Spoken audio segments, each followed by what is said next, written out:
श्रियकान्ताय कल्याणनिधये निधयेतिनाम् श्रीवेङ्कटनिवासाय श्रीनिवासाय मङ्गलम्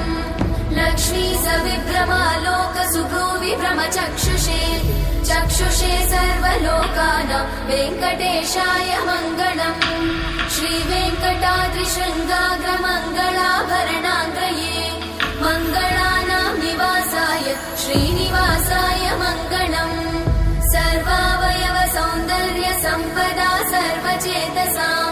सदा सम्मोहनायास्तु वेङ्कटेशाय मङ्गलम् नित्याय निरवध्याय सत्यानन्दचिदात्मने सर्वान्तरात्मने श्रीमद् वेङ्कटेशाय मङ्गलम् स्वतः सर्वविदे सर्वशक्तये सर्वशेषिने सुलभाय सुशीलाय वेङ्कटेशाय मङ्गलम्।